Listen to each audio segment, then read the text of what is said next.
1, 2, 3, 4, 5, 6, 7, 8, 9. Clean, nice and clean. Nice and clean, nice and clean. 1, 2, 3, 4, 5.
Good morning.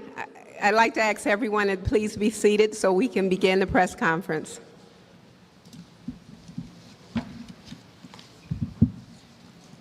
Good morning, and I would like to thank everyone for being here today. My name is Kenyatta Bridges, and I serve as the Chief Operating Officer for the Detroit Economic Growth Corporation. And it is my honor to have everyone join today's press conference. We are here to celebrate crucial gap financing that has been awarded, that has been awarded to the Detroit Economic Growth Corporation by way of the Michigan Economic Development Corporation.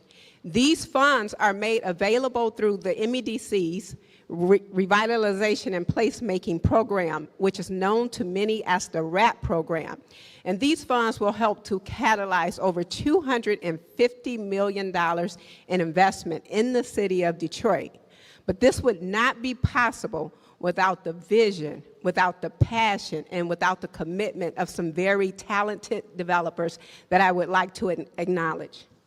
I would first like to acknowledge Roger Basmajian of Bosco, Detroit. Roger will be renovating the Broadway Lofts building. That includes 3 buildings that will be converted to residential housing that will also have affordable housing and retail. I would also like to acknowledge Richard Hosey and Greg Jackson. Their team, they will be renovating the former Fisher Body building. It's known to many as now as Fisher 21. And so they will be renovating Fisher 21. That was a former automotive manufacturing facility. They will take this 600,000 square feet monster of a building and convert that to residential, commercial, and they will have affordable and market rate housing in that deal. So I want to thank Richard Hosey for that as well. I would also like to thank Emory Matthews. Emory Matthews will convert an abandoned 25,000 square foot facility over on Warren into residential housing. So we have some really talented developers here in the city of Detroit that are doing fantastic things. And I'd also like to mention that another project that will benefit from this is the DECO.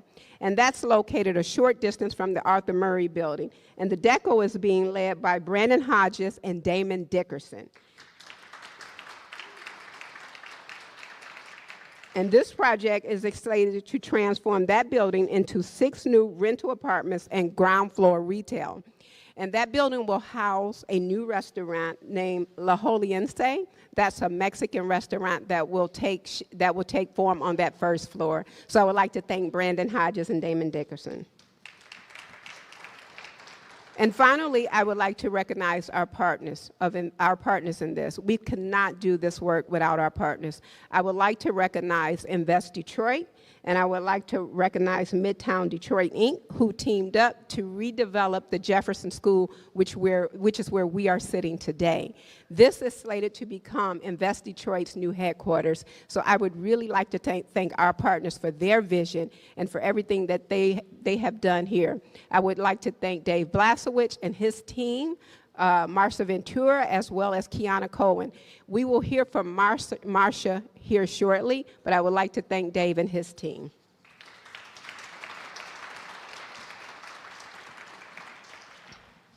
So with developers like this, it's no wonder that Detroit is being rebuilt block by block, brick by brick. There are a lot of fantastic things that are happening in the city, but make no mistake, this could not be made possible without the vision of the administration. It could not be made possible without everyday Detroiters here. And at DEGC, Kevin has really coined a new model for us, and it's growing here and winning together. Kevin, our CEO, we really believe in that model, and that is the model for DEGC going forward. But this can only be achieved as we support developers who uplift our neighborhoods, like the developers that you are seeing here today. And they're lifting up our neighborhoods with impactful development, new housing, new retail, and just new vibrancy that you don't see in all of the neighborhoods right now. But when we really look at this work, the really key component of this work is equity. And equity is how we all process this and how we operate on a daily basis to make sure that Detroiters have opportunity, they have access, and that this is being built for Detroiters. So that's what makes this work so meaningful. And with this $14.5 million that have been entrusted to the DEGC by the MEDC, this will help us to continue to build from the ground up and advance inclusive opportunities in the city of Detroit and all the neighborhoods, including downtown, midtown, and pushing out to Warren, which is where some of the projects I've talked about today, as well as all of the other neighborhoods in the city. This administration has been really great in ensuring that all neighborhoods are developed and all neighborhoods have opportunities in the city of Detroit. So this is, to us, what progress looks like. And at this time, I would like to bring up our mayor, Mayor Michael Duggan, who needs no introduction, and ask that he say a few comments, give you a few remarks. Thank you. All right, well, thank you to Governor Whitmer, the state of Michigan, the legislature, and everybody that made this possible. There's been a lot of attention on the SOAR program, where the state put hundreds of millions of dollars into new auto plants, into new battery plants, and those provide jobs across the state, but those are 500-acre sites. It doesn't really have much of an impact on the city of Detroit because we don't have 500-acre sites. And while we're glad to see these plants come to Michigan, I talked to the governor and the legislative leaders about what we need in Detroit is something very different.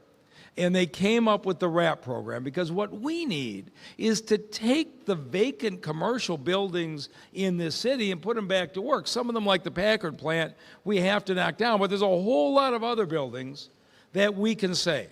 And with the RAP program, what the state has done to help us is remarkable. And every one of the developers here had a plan that was that far away from being able to work.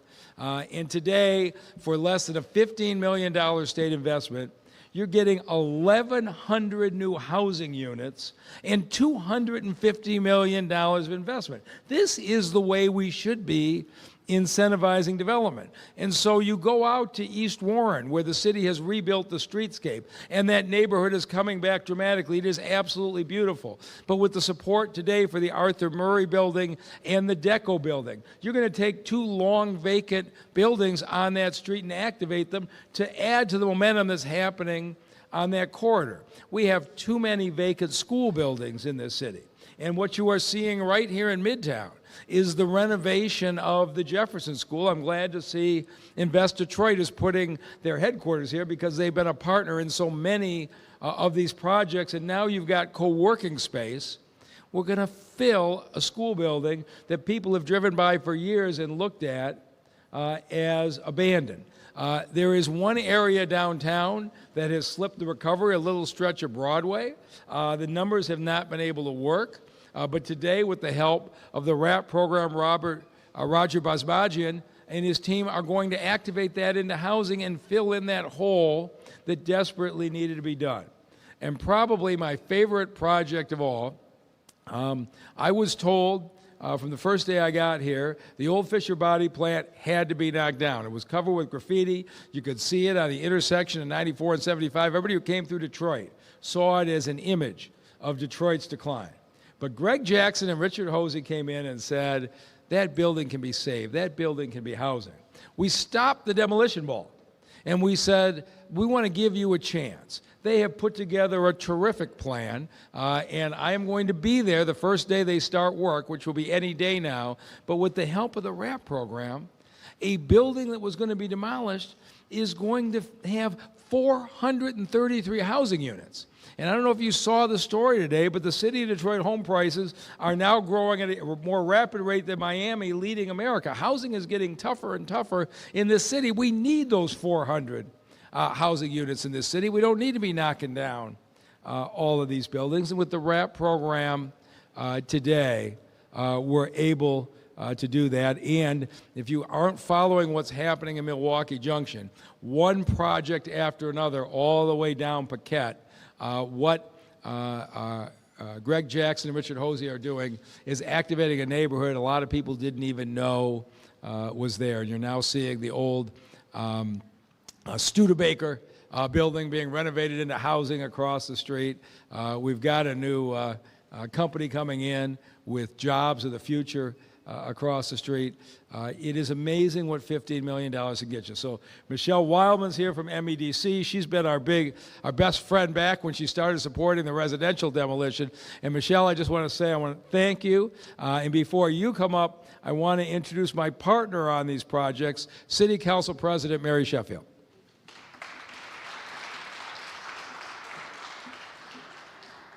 Thank you, and good morning to everyone. Honored to be here. Just wanted to personally come by and congratulate all of the developers on the hard work to continue to contribute to the growth and redevelopment of our city. I think we all share a common goal here, and that is we want progress in Detroit. We want the continued revitalization to take place. And I truly believe that in order to do that, we have to focus on how we retain and attract residents into our city. And I truly believe that these 5 projects are really contributing to that goal by providing affordable housing to Detroiters, by providing amenities, by also creating business opportunities for Detroiters as well too. And so we thank you on behalf of the City Council for the work that you are doing to uplift and drive growth here in the city of Detroit. I also know that my term serving on council, I've gotten a chance to really learn the dynamics of how to do development in Detroit, and it's not always easy. And so with the high rise of construction costs and labor costs, oftentimes these developers need some additional assistance. And so to be able to develop based on the needs of Detroiters also is difficult, providing that affordable housing, providing amenities that actually reflect the aspirations of the community can be a challenge as well too. And so this gap financing oftentimes is what developers need to get to the finish line. So I just say congratulations and thank you again on behalf of the City Council. Thank you to the MEDC for your work as well too, and all who played a role to being here. Let us continue to provide the best for the best here in the city of Detroit. So congratulations and thank you.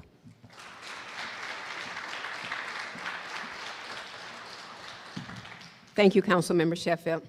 I would like to now at this time just make one other remark or acknowledgement for Amanda Elias and David Howe of Amanda Elias of the JET team and David Howe of DEGC, who both came together to put together a stellar application for this $14.5 million in funding to the state of Michigan. And at this point in time, I would like to bring up Michelle Wildman from the Michigan Economic Development Corporation.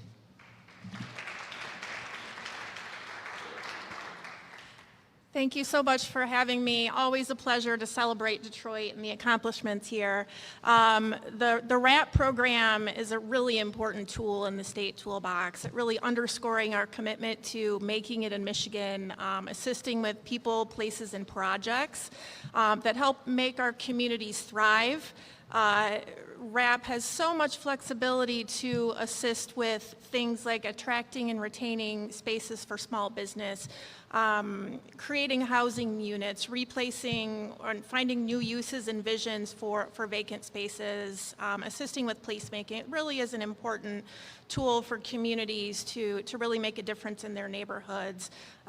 Anyone who's worked with me for a long time knows I have a secret, not so secret anymore, passion for development teams that can take a look at a building like the one that you're in and really find new units and new vision for that property and put it back into making it a true community asset. When we put about a little under 200 million since 2022 under the RAP program. Really been impressed with the vision that we've seen. When we first set out there, we knew we couldn't do it without really having strong local partners. We sought to make investments in each of Michigan's 10 prosperity regions. So we put out a call to our economic development partners throughout the state, and we're pleased with the response that we got. DEGC in this particular RAP round, one of 7 economic development partners that really came to us with a holistic strategy, and that's absolutely critical for having the type of comprehensive impact that we're looking to have here. So want to congratulate certainly Mayor Duggan and his team City Councilwoman Sheffield for your continued commitment on the part of the city and helping us work together on important economic development goals, to Kenyatta and the DEGC and our other partners who help make these deals happen, like Invest Detroit and others. Really looking forward to being here when you cut some of the ribbons on all these places.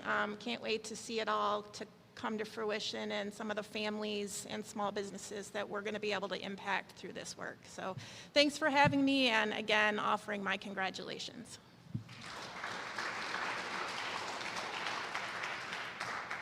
Thank you, Michelle, and thank you for being a continued supporter of the city. I would now like to bring up, you've heard from government, you heard from the city, you've heard from DGC, the administration, and you've heard from Michelle. I would like to now bring up the developers who are doing the work. I would like to bring up Emery Matthews, who is redeveloping the Arthur Murray building, and ask that he share some remarks. Thank you. It's always difficult to follow such effective speakers, especially our mayor and council president. My goodness. I think they captured most of the overall importance. I wanted to bring the story to the personal level a little bit. I actually grew up right across the freeway here. I went to the elementary school across the freeway. I had relatives who went to this school in particular. So this is very personal for me because it's about stories. We are the stories we tell ourselves. And we are connected by the stories that we share. And that's why programs like RAP are important, because they help us continue that narrative. You know, I think I can speak on behalf of my fellow developers to say we get in this business not just to have financial returns, but emotional ones as well, right? When we see a building like the Arthur Murray building that's been abandoned for years, we know that building contains memories. We know it contains potential in the future. Programs like RAP are not just about economic benefits. They are about knitting communities back together. And so as we connect those things through the financial resources, we're able to walk down the street and we hear stories from the people who said, I remember what happened in that building. And then we also talk to people who weren't even alive when that building was operated, say, man, I hope something can happen in that building. And that's why this program is important. It is smart, it is wise to be efficient with our shared community resources. But let me assure you, this is a wonderful use. Those projects over there will have impact far beyond the dollars that go into it. That's why we do this, that's why this is important, and that's why we're grateful. I want to say thank you to the mayor, to the council president. I can say I've worked in cities across the country, and this is the best. I'm biased, but I'm also right, right? And so that doesn't mean they're easy, they are not. But you never doubt their sincerity. And this team at the DGC, extraordinary. And I'm grateful to the state for making RAP possible. It does not happen without the DGC or JET or a council, just to be clear. So I've talked enough, I'm just very happy. I'm impressed by the projects that we have. And I am glad to be doing a project by Detroiters for Detroiters. Thank you.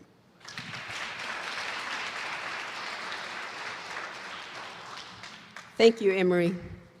I'd now like to bring up a very special partner that we have here in Invest Detroit.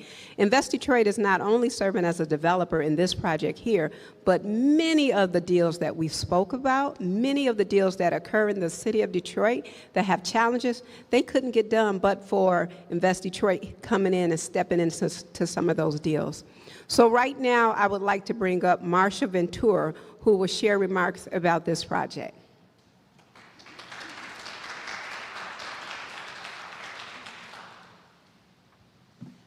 Welcome, everyone. I'm so glad you could all come to the Jefferson School.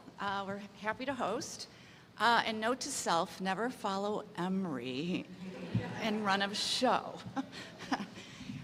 Wonderful remarks. But we're so happy to have you here. Invest Detroit is honored to host you all. And we're also very honored to celebrate community. And that's what this is, community bringing together the state of Michigan, the Economic Development Corporation of Detroit, philanthropy, and the private developers, as has already been mentioned. And it takes all of us to revitalize the city of Detroit. We are a recipient of a $1.5 million RAP grant for this project, and we can attest to the importance that this grant is going to play in this climate of increasing costs and challenging economic environment. We couldn't be more grateful. It really is going to help us get to the finish line. The grant is, this project was caught in the COVID epidemic, unfortunately, as a lot of projects at this stage were. So we experienced supply chain interruptions, labor shortages, and cost variations. And we're very still committed to finishing this project and repurposing and reactivating this building. I'd like to say this project was envisioned many years ago, I'm not going to say how many, by Sue Mosey and Dave Blaskowitz as part of the Innovation District Initiative. And we purchased this building as a strategic acquisition and spent a couple of years planning the project. The project is really is one of placemaking. This building was in an area of Midtown where the building was vacant, but it was across from a closed recreation center. So this whole area was kind of abandoned and derelict. And we found a way to try to reactivate this building and repurpose it. And it is a very historic building, as Emery's already mentioned. You know, so many people have come to us and said, oh, I played basketball here, or I did this, you know, can I go through the building and take a look at it? Because I remember it from when I was a kid. So we're really happy that we can keep the building active. We have a placemaking mission here that this project will satisfy. But we're going to fill the building with businesses, and the people that work here are going to walk the neighborhood. They're going to visit entertainment venues. They're going to visit restaurants. They're going to visit local businesses, and that's going to really revitalize this area. And we hope be catalytic across the street. There's some housing planned. We hope that this helps that get off the ground. But more importantly, part of our mission is helping small businesses, and we helped. As a CDFI on the debt side, many small businesses over the course of time. Last year in particular, 20, doesn't sound like a lot, but it was over $7 million of debt financing for 20 small businesses, all located in the city of Detroit, all who serve impact populations. And the future of the city is supporting these kinds of businesses and helping them grow. So the mission of this project is to set aside 20% of the space where we will lend to emerging businesses, hopefully owned by Detroit residents who are just getting off the ground and need some support to facilitate and help them grow. In addition to that, the building is going to have some common areas, a lot of common areas. And the whole idea is to bring people out of their offices and meet in common areas and have informal mentoring. As we talked about, this is going to be the home of Invest Detroit, and we are very excited to finally, after 3 years, be under the same roof as an organization where we can work together and collaborate a little more easily. You know, you can do so much over Zoom, but you know, it's nice to be together and share ideas with each other. And we're very excited to be kind of co-located with some of our clients so that we can help them and be close and connect them with there's a vast array of technical assistance available in the marketplace, and we want to assist our companies to grow and do that. In addition, we have a venture capital group who helped 9 businesses last year in the city of Detroit by making equity investments. And those companies typically, as opposed to our debt clients, have pretty aggressive growth strategies. And so we're really happy to help them. And so we think this building is going to help us launch, you know, better and more business support in the neighborhoods and in the city, and help us to achieve our economic development mission. And that brings me back to the grant. You know, none of this would, at this location, be possible without the grant. You know, we had run into some cost overruns that were really going to be difficult to fill, and the grant really came at a very timely point for the development of this project. So thank you seems insufficient, but it is heartfelt. and we're looking forward to seeing you here at some not too distant point in the future, yet to be determined, for a ribbon cutting. So thank you very much. Thank you, Marcia. Now, as we conclude, I just want to mention that we all were able to witness a really special event over the past few days when Michigan was crowned national champions. So we say, go blue. But in addition to witnessing that, we all have witnessed champions of development here today. We have seen Emery Matthews, we have Richard Basmagian, we have Richard Hosey, we have Greg Jackson, Brandon Hodges, Damon Dickerson. These are some of our champions of development here. And so I want to just thank the developers again for their vision and their commitment to Detroit. Thank everyone here that took part in this presentation. I want to thank the mayor. I would like to thank Councilman Member Sheffield, and just thank each of you for coming out today. And if you want to talk to the developers, they will be around for question and answer here after the presentation. Thank you.